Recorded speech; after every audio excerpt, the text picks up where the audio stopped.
The day I turned 17, my entire world crumbled in the span of a single conversation. I remember every detail of that afternoon. The way the autumn sunlight filtered through the dusty windows of our Colorado ranch house, casting long shadows across the worn hardwood floors my mother had once lovingly polished every Saturday. The smell of burnt coffee lingering in the air because Dad had forgotten about the pot again.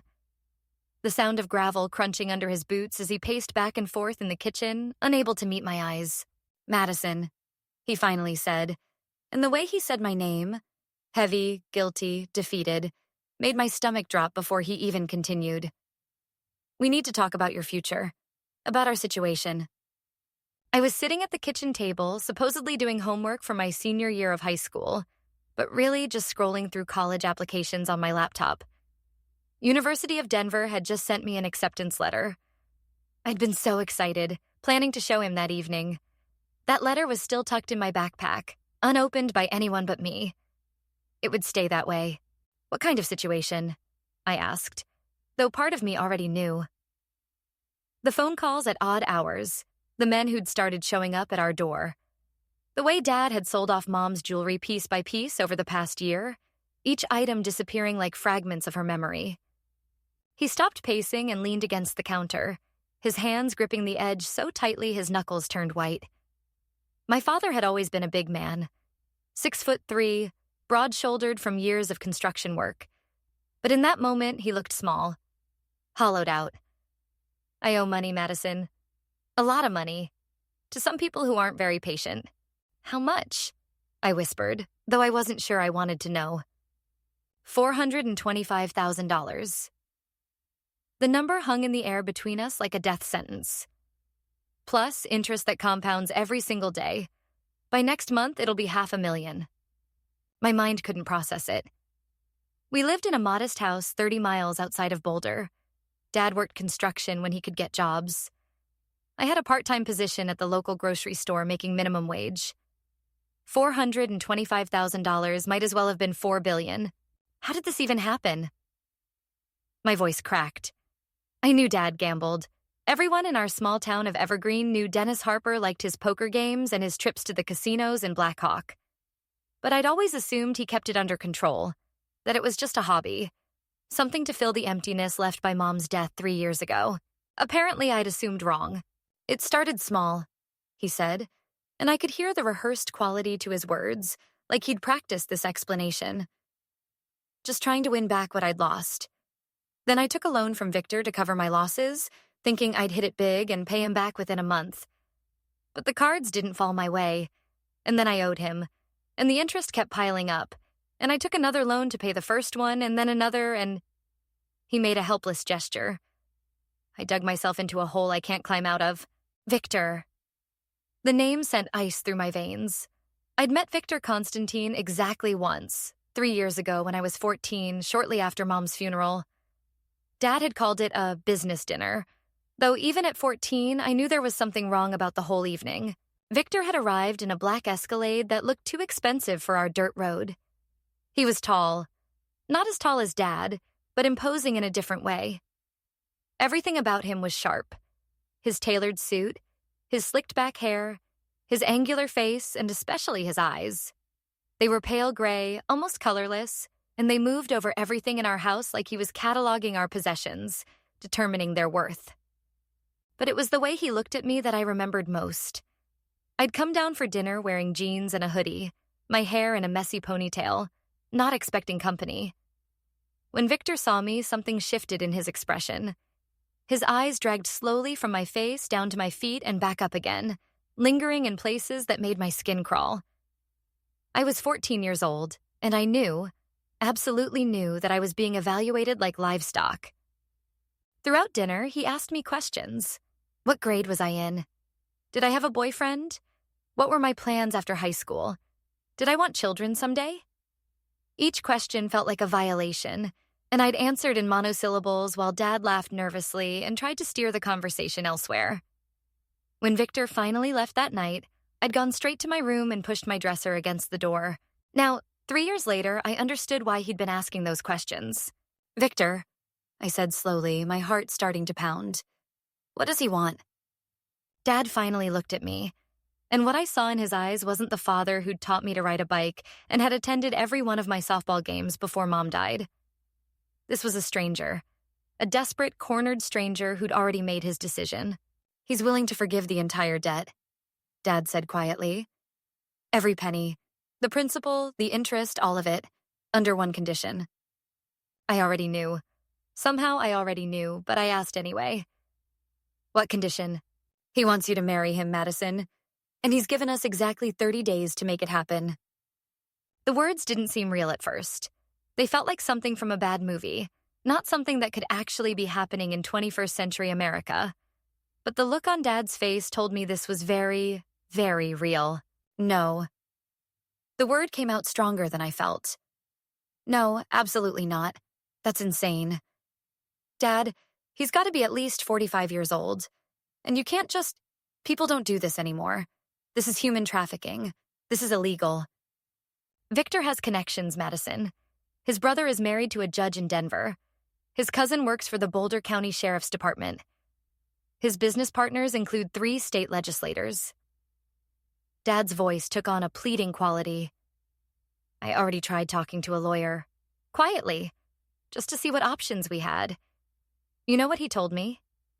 He told me to pray Victor stayed patient, because if I went to the police, I'd disappear long before any charges were filed. And so would you. My hands were shaking. I pressed them flat against the table, trying to steady myself. So what? You're just going to hand me over? Like I'm property? Like you're still living in the 1800s? It's not like that. Then what is it like? I stood up so fast my chair fell backward, clattering against the floor. Explain to me how selling your daughter to pay off your gambling debts is anything other than exactly what it sounds like. He'll take care of you. Dad's voice rose to match mine. Victor is wealthy, Madison. You'll live in a mansion in Cherry Creek. You'll have housekeepers, cars, whatever you want. You'll never have to work a day in your life if you don't want to. That's more than I can give you. More than most people ever have. I don't want any of that. Tears were streaming down my face now. I want to go to college. I want to become a teacher like Mom was. I want to fall in love with someone I actually choose. I want a normal life. Normal isn't an option anymore. Dad's voice had gone flat, emotionless. The contract has already been drawn up. Victor's lawyer brought it by yesterday. You'll move into his house 2 weeks before the wedding. You'll be expected to produce children within the first 2 years of marriage. At least 3 children. Preferably 4. He wants a large family. The room spun. I grabbed the edge of the table to keep from falling. Children? Dad, I'm 17 years old. I'm supposed to be worrying about prom and college applications, not being someone's broodmare. I know this is hard. Hard? You think this is hard? I laughed, but it came out strangled, hysterical. You're literally selling me like cattle and you're calling it hard? What do you want me to say? He exploded then, slamming his fist on the counter hard enough to make the coffee pot rattle. That I'm a terrible father? That I've failed you? I know that, Madison. I know I've destroyed everything. But this is the only way out. Victor has been incredibly patient with us. Incredibly generous. He could have taken the house. Could have taken everything. Could have... He stopped abruptly. Could have what? My voice dropped to a whisper. Taken me anyway? Without the pretense of marriage? The silence that followed was answer enough. My father had made a deal with the devil, and I was the payment. I need you to understand something, Dad said after a long moment, and his voice had taken on an edge I'd never heard before. This isn't a negotiation. This isn't me asking for your permission. The decision has been made. In 30 days, on November 15th, you will marry Victor Constantine in a ceremony at his estate. You will sign the papers. You will smile for the photos. And you will fulfill your obligations as his wife. That's what's going to happen. And if I refuse? I asked, though I felt like I already knew the answer. Then Victor will collect his debt another way. Dad's eyes were cold now, all pretense of fatherly concern gone. He's made it very clear what that would look like. I've seen photos, Madison, of other girls who belonged to other men who couldn't pay. I'm trying to save you from that. This way, at least you'll be safe. Legal. Protected. Protected. The word was a bitter joke. I'm calling the police, I said, reaching for my phone. Dad's hand shot out and grabbed my wrist, his grip bruising. No, you're not. Victor's people monitor all communications from this house. You try to make that call, and you'll just make things worse for both of us. Much worse. He released me and pulled my phone from my hand. Before I could stop him, he'd smashed it against the corner of the granite countertop. The screen shattered, pieces of glass scattering across the floor like tiny diamonds. My lifeline to the outside world, destroyed in seconds. Your laptop too, he said. Dad, give it to me, Madison. Don't make this harder. With trembling hands, I pulled my laptop from my backpack and handed it over. He took it to the garage, and I heard the sound of metal against metal. Then silence. When he came back, his hands were empty. You should get some rest, he said, suddenly sounding exhausted. Victor is coming for dinner tomorrow night. He wants to discuss the wedding arrangements. You'll need to be pleasant, agreeable. This will be easier for everyone if you cooperate. He walked past me toward the stairs, leaving me standing in the kitchen surrounded by the shattered remains of my phone. And then I heard it. The sound that would become horrifyingly familiar over the next 30 days. The sound of a lock clicking into place on my bedroom door from the outside. I ran upstairs and tried the handle. It didn't turn. There was a new deadbolt installed on the exterior of my door, one I hadn't noticed before. When had he put it there? While I was at school? Had he been planning this for days? Weeks? Dad! I pounded on the door. Dad, you can't lock me in here. This is crazy. It's just a precaution. His voice came from the other side, muffled. I can't have you running off and doing something stupid. Something that would put us both in danger. You'll be let out for meals and bathroom breaks. This is temporary, Madison. Just until the wedding. 30 days. I had 30 days locked in my own bedroom before I'd be locked into a marriage with a man who scared me more than anything I'd ever known. I pressed my back against the door and slid down to the floor, finally letting myself fall apart completely. Great, heaving sobs that shook my whole body. I cried for my mother, who would have fought this with everything she had. I cried for the future I'd planned, now impossible. I cried for the betrayal of the man who was supposed to protect me. But mostly, I cried because I knew that in that moment, I was truly, completely alone. The house we lived in was 30 miles from the nearest town, surrounded by pine forests and dirt roads that were impassable half the year. Even if I managed to escape my room, where would I go? How would I survive? It was late October in Colorado, which meant snow could start any day. Temperatures already dropped below freezing at night. I had no phone, no computer, no way to call for help. And according to Dad, even if I did reach someone, Victor's connections ran deep enough that any attempt to involve the police would only make things worse. I was trapped, and I had less than a month to figure out how to save myself. That first night was the longest of my life. I lay in bed, staring at the ceiling, my mind racing through scenarios. Could I break the window and climb down? The drop was at least 15 feet to the hard ground below. I'd probably break my leg. Could I pick the lock? I'd seen it done in movies, but I had no idea how to actually do it. Could I overpower Dad? He was twice my size and infinitely stronger. Every option seemed impossible. Around 3 a.m, I heard gravel crunching in our driveway. I crept to my window, the one I couldn't escape through, and peered out. A black Escalade was parked in our driveway. Victor's car. 2 large men in dark suits stood beside it, smoking cigarettes, their eyes scanning the property. Guards.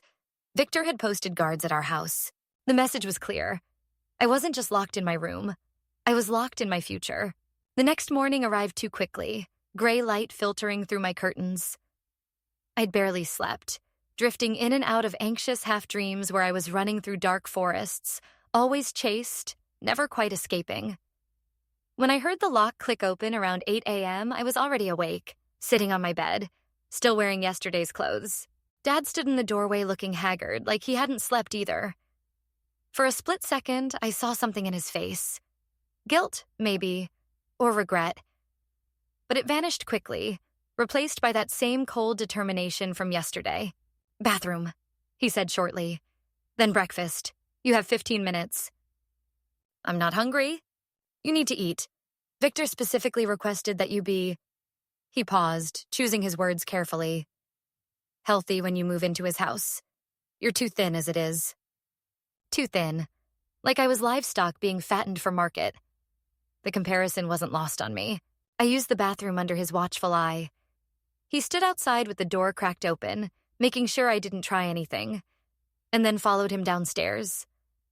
The kitchen looked exactly as it had yesterday, except someone had swept up the shattered remains of my phone. All evidence of his violence, neatly cleaned away. Dad had made pancakes, my favorite breakfast from childhood. The gesture felt obscene, like he was trying to play at being a normal father even as he sold me off to pay his debts. I forced down 3 bites before my stomach rebelled. The syrup tasted like ash in my mouth. Victor will be here at 6 tonight, Dad said, stabbing at his own untouched food. His lawyer is bringing the preliminary contracts for you to review. Nothing will be finalized until 2 weeks before the wedding, but Victor wants you to understand your obligations. Obligations, like this was a business transaction, which I supposed it was. What obligations? I asked hollowly. Dad shifted uncomfortably. Living arrangements, conduct expectations, household duties, the timeline for children. You mean when he expects to impregnate me? I said it bluntly, wanting him to hear the ugliness of what he was doing. Let's not dance around it, Dad. You're handing me over to be his breeding machine. Madison, 3 to 4 children, you said. By what age? I'm guessing he wants them young while I'm still in my 20s. Maybe he'll let me finish high school first. That's generous of him, don't you think? Stop it. Dad's voice was sharp. You're making this harder than it needs to be. Oh, I'm so sorry this is hard for you. I spat. How inconsiderate of me to have feelings about being sold. He stood abruptly, his chair scraping across the floor. Get dressed. Something nice. Your mother's blue dress should fit you now. I expect you to be polite tonight. Cooperative. If you embarrass me in front of Victor, there will be consequences. What consequences? You're already doing the worst thing you possibly could to me. His hand twitched, and for a horrible moment, I thought he might actually hit me. He never had before. Even at his worst, drunk after Mom died, he'd never raised a hand to me. But I saw it in his eyes now, the potential for violence. The desperation of a cornered animal willing to do anything to survive. Just get ready, he said finally, his voice tight. And Madison? Victor specifically asked that you wear your hair down. He likes it better that way. The fact that Victor had preferences about my hair, that he'd been thinking about me enough to voice those preferences, made my skin crawl. I went back upstairs, escorted of course, and Dad locked the door again behind me. I spent the rest of the day in a numb haze, watching the hours tick down toward 6 p.m. The blue dress Dad had mentioned hung in my closet, wrapped in plastic, untouched since Mom died. She'd worn it to my 8th grade graduation. I remembered thinking she looked like a princess that day, beautiful and happy and alive. Now I was supposed to wear it for my own sacrifice. At 5:30, Dad unlocked the door again. Time to get ready. I'd already changed into the dress out of pure self-preservation. It fit well, hitting just below my knees, the color bringing out my eyes. Mom's eyes. I wondered what she would think if she could see me now. Would she understand why I was going along with this? Or would she be disgusted that I wasn't fighting harder? Dad actually nodded in approval when he saw me. You look nice. Remember what I said. Be polite. Don't make things difficult. Victor arrived precisely at 6, bringing with him an entourage that included his lawyer, his driver, and 2 more bodyguards. Our small ranch house suddenly felt crowded, overwhelmed by his presence. He'd dressed well. A charcoal suit that probably cost more than our entire year's mortgage, Italian leather shoes, a watch that glinted gold in the lamplight. But it was still him. Victor Constantine, with his cold gray eyes and predatory smile. He was 43 years old to my 17, with silver threading through his dark hair. Handsome, objectively, in the way a shark is beautiful right before it bites. Madison, he said, his accent thick with Russian roots despite having lived in America for over 20 years. You've grown even more beautiful since I last saw you. The years have been very kind. The last time he'd seen me, I was 14. The implications of that statement made me want to vomit. Thank you, I managed, because Dad was watching me with warning eyes. Victor stepped closer. Too close, invading my personal space. He reached out and touched my hair, letting it run through his fingers like he was testing fabric quality. Soft, he murmured appreciatively. Like silk. You will wear it down like this at our wedding. Yes? Yes, I whispered, because what else could I say? He smiled, pleased. Good girl. You are learning already to be obedient. This pleases me very much. The evening progressed like a surreal nightmare. We sat at our dining room table, Victor at the head, like he already owned the place, with me positioned directly to his right. His lawyer, a severe woman named Katerina, something I didn't catch, spread out papers across the table. Legal documents, contracts, agreements written in language so dense I could barely understand it. These are preliminary, Katerina explained in accented but perfect English. The final contracts will be executed at the official ceremony. However, Mr. Constantine wishes you to understand your commitments in advance. She walked me through it, point by point, while I fought to keep my hands from shaking. I would move into Victor's Denver estate on November 1st, 2 weeks from now. During those 2 weeks, I would be trained in what Victor expected from a wife. Household management, social protocols, proper behavior at business functions. And then there was the section about children. A minimum of 3 children to be born before Madison's 25th birthday. Katerina read aloud, as clinically as if she was discussing car insurance. Medical care to be provided by Mr. Constantine's personal physician. Educational decisions to be made solely by Mr. Constantine. Should Madison be unable to conceive naturally, she agrees to undergo fertilization treatments as directed. I stopped hearing after that. The words became white noise, blending together into a roar in my ears. Victor's hand landed on my thigh under the table, heavy and possessive, his fingers pressing into my skin through the thin fabric of Mom's dress. You are very quiet, he observed. Are you shy or perhaps nervous? Both, I admitted, because it seemed safer than telling him the truth, that I was imagining what it would feel like to drive a knife through his hand. He laughed, genuinely amused. There is no need for nerves, little one. I will be patient with you. Gentle. At first? The last 2 words were said softly, just for me, and the implicit threat hung in the air between us. Dinner was served. Dad had actually cooked, something he rarely did anymore. Pot roast, mashed potatoes, green beans. Comfort food that felt like mockery. Victor ate with obvious enjoyment, complimenting the meal repeatedly, acting like this was a normal family dinner rather than a negotiation for human ownership. Your father tells me you wanted to go to college, Victor said conversationally, cutting into his roast. To be a teacher like your mother. Yes, I said carefully. This won't be possible, of course. My wife's place is in our home, not working. Besides, you will be too busy with our children to have time for such foolishness. He said it so matter-of-factly, like he was discussing the weather. But I am not a completely unreasonable man. You may take online courses if you wish, as long as they don't interfere with your duties. Perhaps accounting or interior design. Something useful for managing a household. The casual destruction of my future, delivered with a smile. After dinner, Dad excused himself. Business call, he muttered, though we all knew it was cowardice. He didn't want to witness what came next. Katerina, the lawyer, also left, her job done for the evening. That left me alone with Victor in our living room, his bodyguards posted outside our front door. Come sit beside me, Victor commanded, patting the couch cushion next to him. I did, because what choice did I have? He wrapped an arm around my shoulders, pulling me against his side. He smelled of expensive cologne and cigarettes. His hand began stroking my arm, slow circles that made my skin want to crawl off my bones. You will be a good wife to me, yes? He asked. Yes, I whispered. You understand what is expected? Not just the children, though they are very important, but other things. Physical things.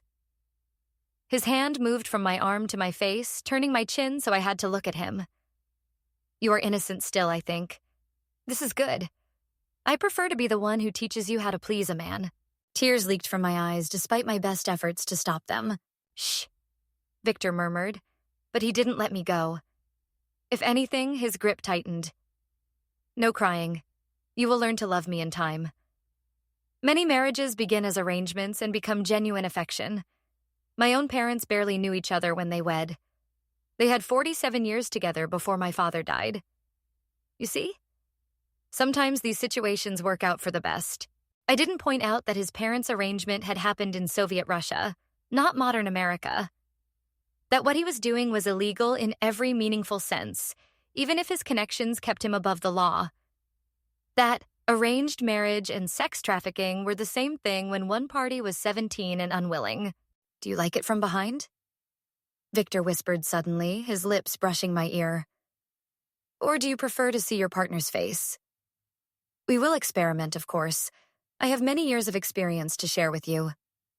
That was when I broke. I shoved away from him and ran for the bathroom, barely making it before I threw up everything I'd forced down at dinner. I heard Victor laughing from the living room, clearly entertained by my distress. When I finally emerged, shaking and pale, Dad had reappeared. He wouldn't meet my eyes. "I think that's enough for tonight," Victor said, standing and straightening his suit jacket. "Madison needs a rest. These next few weeks will be very busy for her." He walked over and kissed my forehead, his lips lingering too long. "Sleep well, my future wife.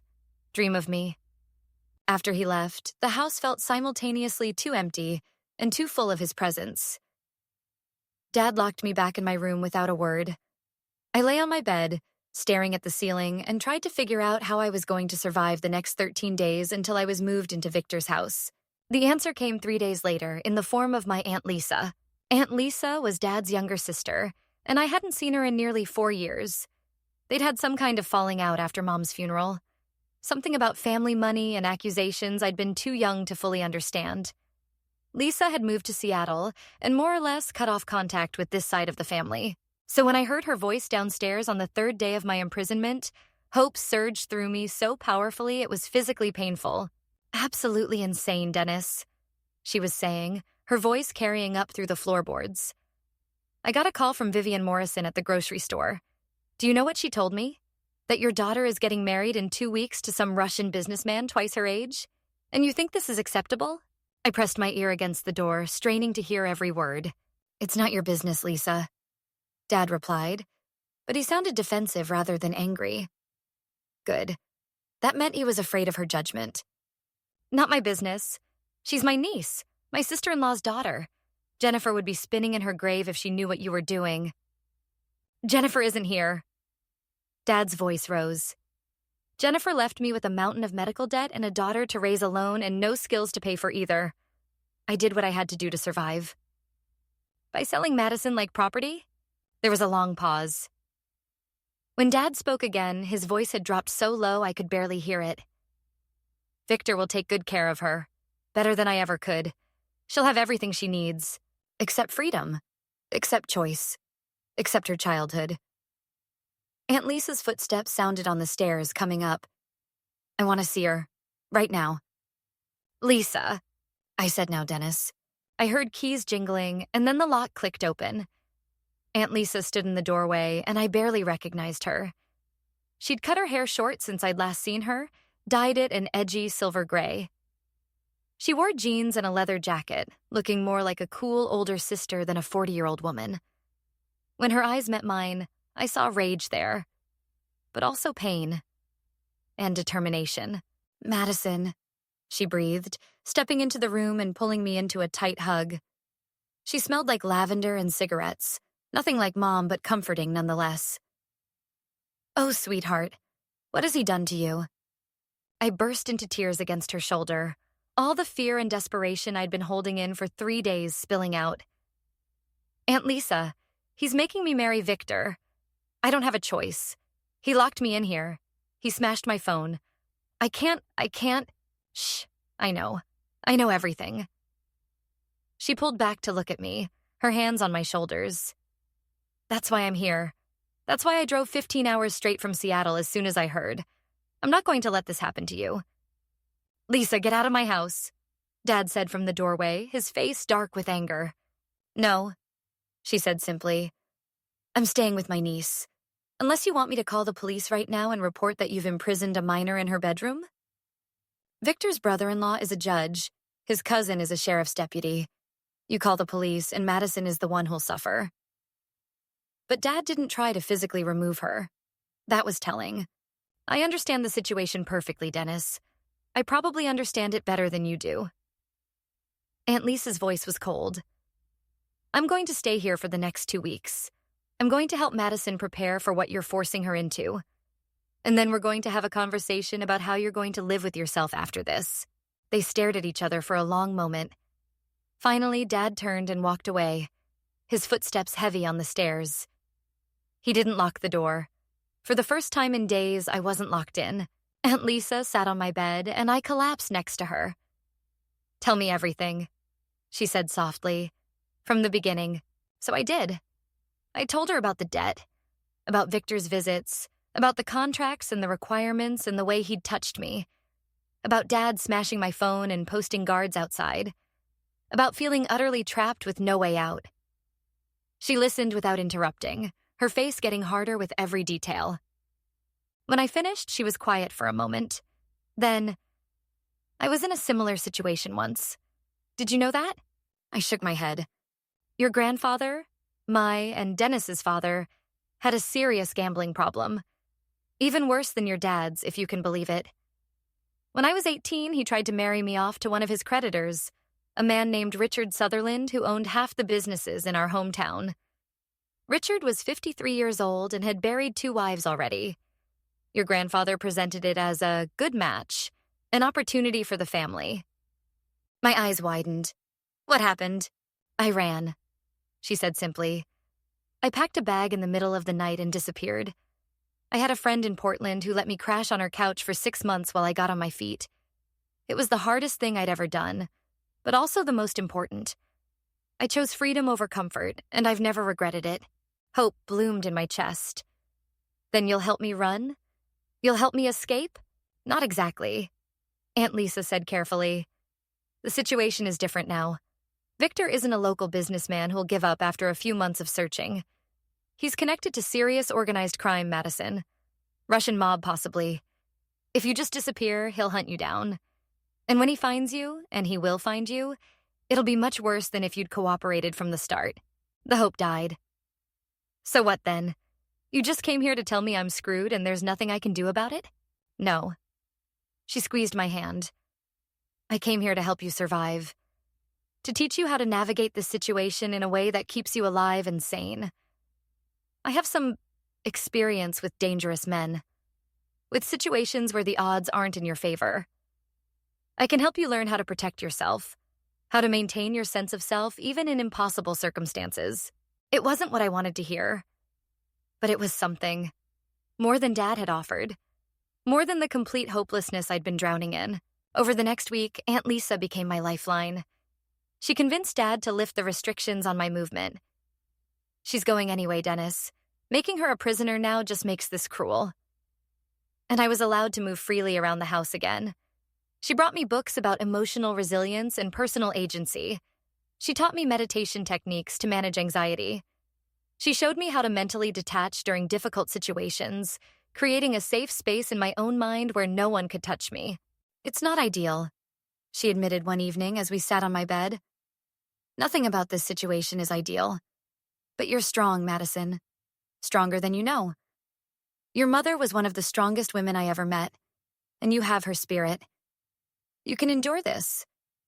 And someday, when you're in a position of power within Victor's world, you'll find opportunities, ways to change things, ways to escape. But you have to survive first. I clung to that idea. Survive first. Find freedom later. Victor continued to visit, usually twice a day. Morning coffee with Dad to discuss arrangements, and evening dinners where he'd sit too close to me and talk about our future together.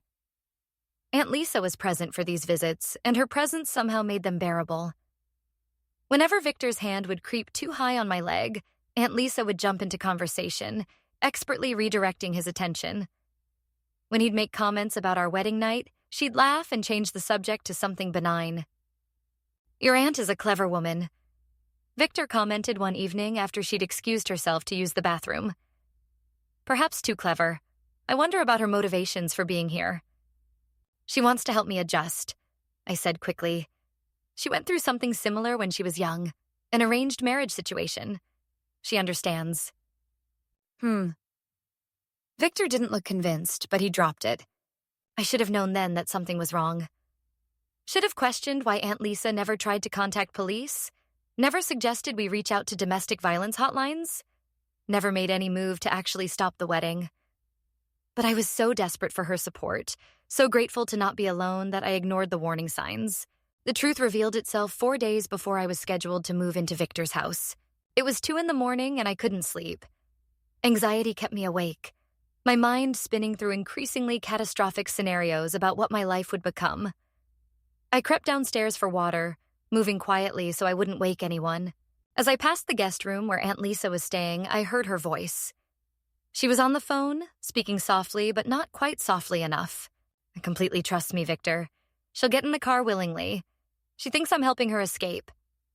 I froze, my hand on the water glass. Dennis promised my share of the trust fund, right? $75,000 like we agreed? A pause. No, she has no idea. She thinks I'm here to help her cope. Poor thing actually believes I care. Aunt Lisa laughed, and the sound was cruel. Nothing like the warm tone she'd used with me all week. My legs nearly gave out. I pressed myself against the wall, straining to hear more. The plan is set for Thursday morning. I'll tell her we're going to drive to my friend's cabin in Wyoming where she can hide until she's 18. She'll believe me. She believes everything I tell her. Then we'll meet you at the gas station off Highway 36 like you requested. From there, you can take her directly to your estate. No fuss, no scene, just a smooth transition. Another pause. Yes, I understand. You'll have the check ready when we arrive. $75,000 for my cooperation, plus the $20,000 Dennis already paid me to come here and gain her trust. The water glass slipped from my hand. I caught it at the last second, but the sound of glass hitting tiles seemed deafening in the quiet house. Aunt Lisa's voice cut off immediately. I'll call you back, she hissed into the phone. I ran. Back up the stairs, into my room, closing the door as quietly as possible. My heart was pounding so hard I thought it might burst through my chest. Aunt Lisa had been working with them the entire time. The rescue was a trap. The hope was a lie. Everything. Every conversation, every moment of seeming understanding and support had been an elaborate con to make me docile, to make me trust, to make me get willingly into a car that would deliver me straight to Victor. I was truly alone. More alone than I'd ever been. I barely slept the rest of the night, my mind racing. I had to warn myself. Had to protect myself. But how? I had no phone, no computer, no way to contact anyone outside this house. Victor's guards were still posted at the end of our driveway, making physical escape nearly impossible. And now I couldn't trust the one person I'd thought was on my side. The next morning, Aunt Lisa acted completely normal. Cheerful even. She made pancakes for breakfast, chatted about inconsequential things, asked if I wanted to watch a movie later. Every word was poison. Every smile was a lie. So, she said casually as we cleared the dishes, I was thinking, these last few days before you move to Victor's house are going to be really stressful. What if we took a little road trip? Just you and me.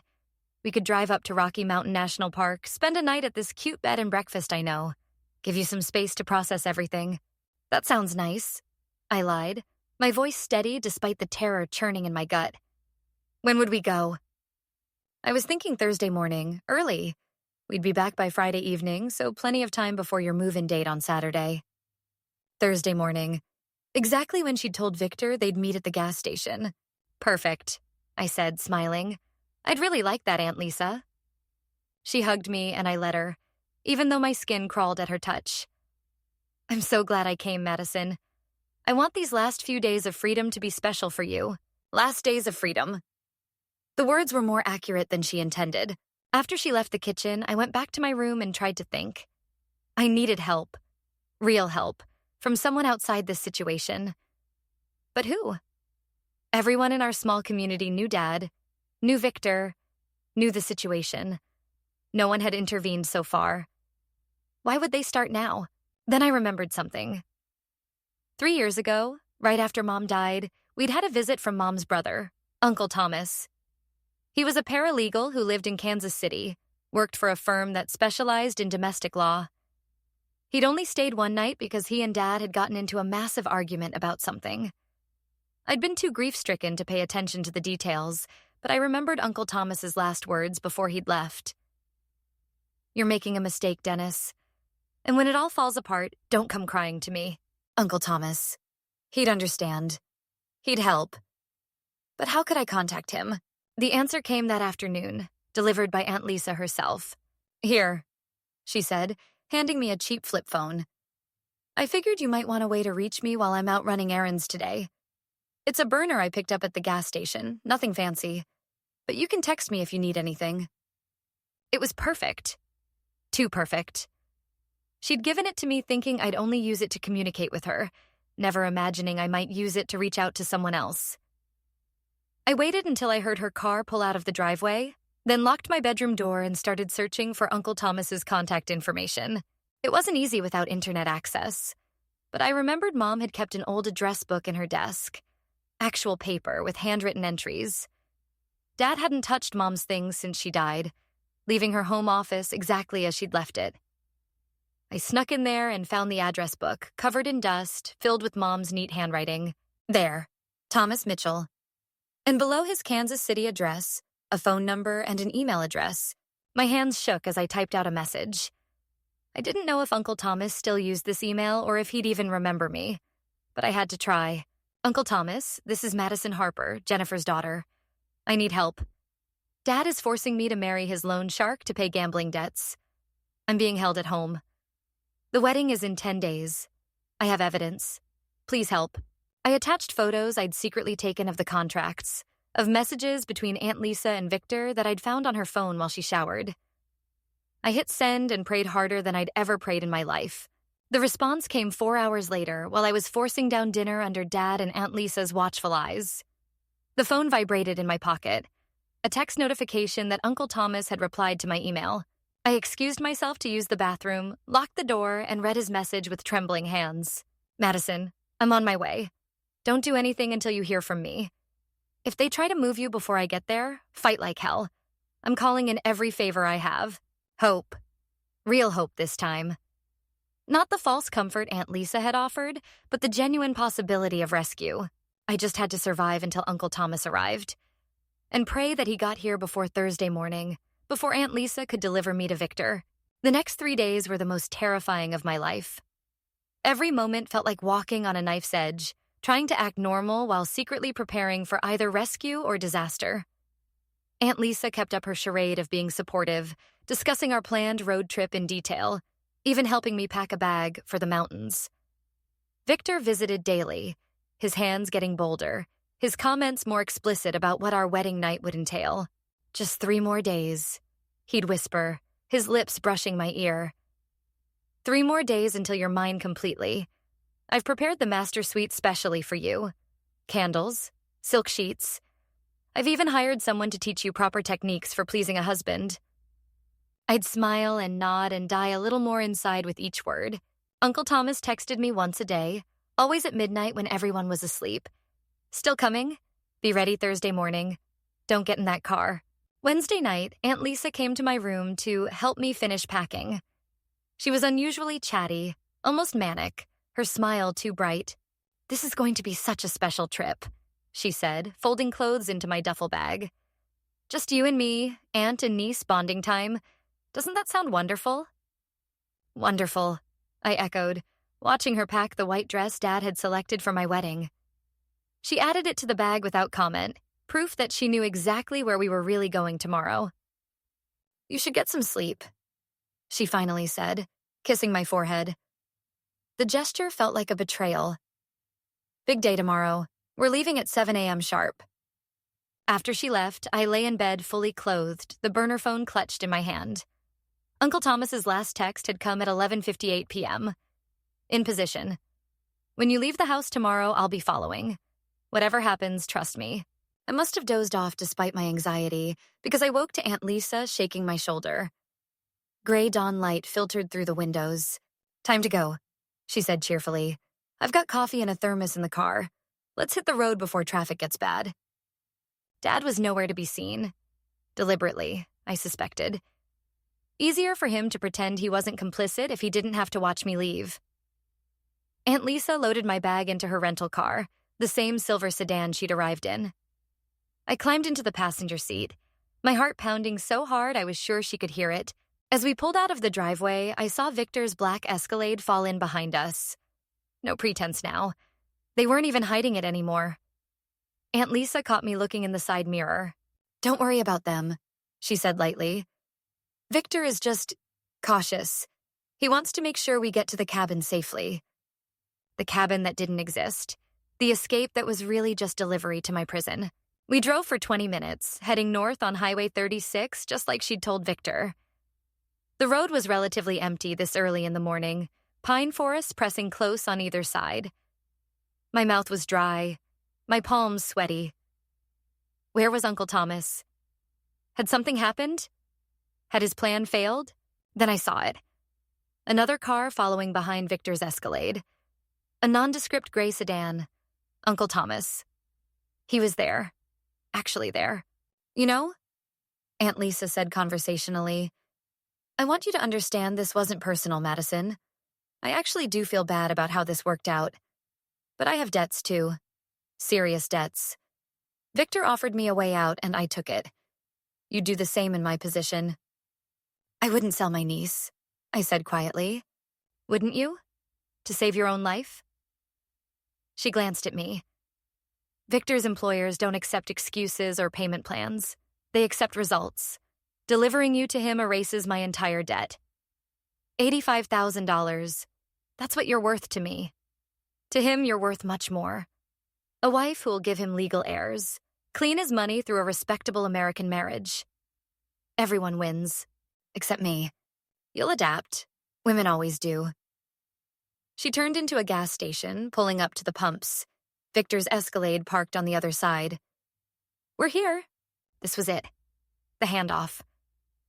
I saw Victor getting out of his car, his face already wearing that possessive smile. Two more men emerged from the Escalade. Bodyguards, both huge and intimidating. My hand went to the door handle. If I ran now, I might make it into the gas station store. There would be witnesses, cameras. It wouldn't stop Victor, but it might slow him down. "Don't even think about running," Aunt Lisa warned, reaching for me. But I was already moving. I threw open the door and stumbled out, my legs weak with fear and adrenaline. The asphalt was rough under my feet. I'd forgotten to put on proper shoes in my panic. I heard Aunt Lisa yelling behind me, heard Victor's sharp curse in Russian. I'd almost made it to the station door when hands grabbed me from behind. Victor's arms wrapped around my waist, yanking me backward. I screamed, kicked, fought like a wild animal. Other people at the gas pump stared, but no one intervened. Just another domestic dispute. Not their problem. "Stupid girl," Victor hissed in my ear, his breath hot and sour. "Now you make me angry. Now I show you what happens to disobedient wives." That's when I heard the sirens. Victor froze, his grip loosening slightly. Multiple police cars appeared from different directions. 4, 5, 6 of them, lights flashing, converging on the gas station. Victor dropped me and ran for his Escalade, shouting at his men in Russian. Aunt Lisa was already in her car, trying to start the engine. But more police cars appeared, boxing them in. There was nowhere to go. I collapsed on the asphalt, my legs giving out completely. A female police officer approached me carefully, hands visible, speaking in a calm voice. "Madison? Madison Harper? You're safe now. My name is Officer Sarah Chen. You're safe." I started crying then, huge gasping sobs that shook my whole body. "My father, he sold me. They were going to... I couldn't... I know. We know everything." She helped me to her patrol car, away from Victor's shouting and Aunt Lisa's protests. "Your Uncle Thomas called in multiple favors to make this happen. You're very brave. This is over now." Through my tears, I saw Uncle Thomas climbing out of the gray sedan. He was older than I remembered, grayer, wearing jeans and a wrinkled dress shirt like he'd driven through the night, which I realized he probably had. When he reached me, he pulled me into a tight hug.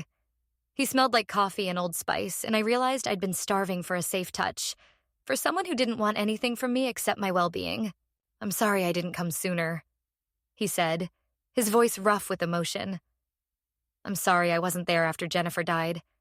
I should have checked on you. Should have known Dennis would spiral. This is partially my fault." "You saved me," I managed between sobs. "You actually came. You believed me." "Of course I believed you. You're Jennifer's daughter. She was the strongest, most honest person I knew. I knew you wouldn't lie about something like this." Over his shoulder, I watched police arrest Victor. He was still shouting, talking about his lawyers and his connections, threatening legal action. But the lead detective, a tired-looking woman with gray-streaked hair, just read him his Miranda rights calmly, unmoved by his bluster. Aunt Lisa went quietly, her face blank. As they loaded her into a patrol car, her eyes met mine. For just a moment, I saw something there. Regret, maybe? Or guilt. But then she looked away, and I realized I didn't care anymore what she felt. At the police station, I told them everything. Every detail from the moment Dad first told me about the marriage to this morning's planned handoff. The detective, whose name was Detective Rodriguez, listened without interrupting, taking notes, her face growing harder with each revelation. "Victor Constantine has been on our radar for years," she finally said. "Human trafficking, money laundering, connections to organized crime. But he's careful, and he has protection in high places. This case, though, this might actually stick, especially with your testimony." "What about my father?" I asked, my voice small.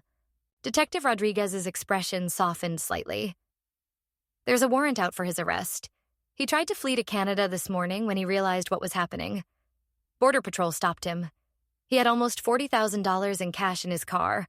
Payoff money from Victor, we assume. Even knowing what he'd done, hearing that Dad had been planning to abandon me hurt. He'd sold me off and was going to take the money and run, leaving me trapped with Victor forever. My own father. The trial was fast. Victor's lawyers tried every trick, but the evidence was overwhelming. My testimony, the contracts, text messages between Victor and Aunt Lisa, financial records showing the payments. The judge, not Victor's brother-in-law, but a federal judge from Denver that Uncle Thomas had somehow gotten involved, looked physically ill as the details emerged. Victor Constantine got 18 years for attempted human trafficking, conspiracy, and a host of other charges. Aunt Lisa got 12 years for her role. And Dad, my father, got 15 years, plus additional time for fraud and attempted flight. The courtroom was packed with reporters when the sentences were read. This case had become national news, a cautionary tale about the dark underbelly of immigrant communities, about the vulnerability of children, about how far people will go to escape debt. I hated being the center of it all, but Detective Rodriguez said my story might help other girls in similar situations come forward. "You're incredibly brave," she told me after the sentencing. "Not everyone would have fought back like you did." But I didn't feel brave.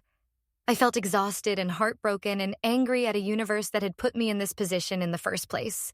Uncle Thomas petitioned for custody, and because I was still only 17, the court approved it. I moved to Kansas City to his 3-bedroom house with his wife Paula and their 2 kids. My cousins, Emily, who was 15, and Jacob, who was 12, treated me carefully at first, like I might break. Eventually, they relaxed, and I became just another member of the family. The nightmares took longer to fade. For months, I'd wake up screaming, convinced I was back in that locked room, or in Victor's car, or walking down an aisle toward a man I'd been sold to. Paula would sit with me during those nights, never judging, just being present until I could breathe again. During my recovery, investigators discovered something else. Mom's life insurance policy, the one Dad claimed was tied up in legal issues, had a special clause. If the beneficiary, Dad, committed any crime that directly harmed the insured's child, me, the funds would be transferred entirely to that child. $400,000, plus years of accrued interest. It was mine, all of it. I used some of it to finish high school. I'd missed most of my senior year dealing with the trial and recovery. The rest went into a trust fund for college. University of Denver still wanted me, even though I'd missed enrollment. They actually offered me a full scholarship after hearing my story, but I took it anyway and put that money toward grad school. The day I turned 18, I got a letter from Dad in prison. I recognized his handwriting on the envelope. For a long time, I just stared at it. This final attempt at communication from the man who'd tried to sell me. I thought about opening it, reading whatever excuses or apologies he'd crafted. Instead, I wrote "Return to sender" on the envelope and dropped it back in the mail. Whatever he wanted to say, I didn't need to hear it. He'd made his choices. Now he could live with them. I graduated high school in June, 8 months after the worst day of my life. Uncle Thomas, Paula, Emily, and Jacob all came to the ceremony.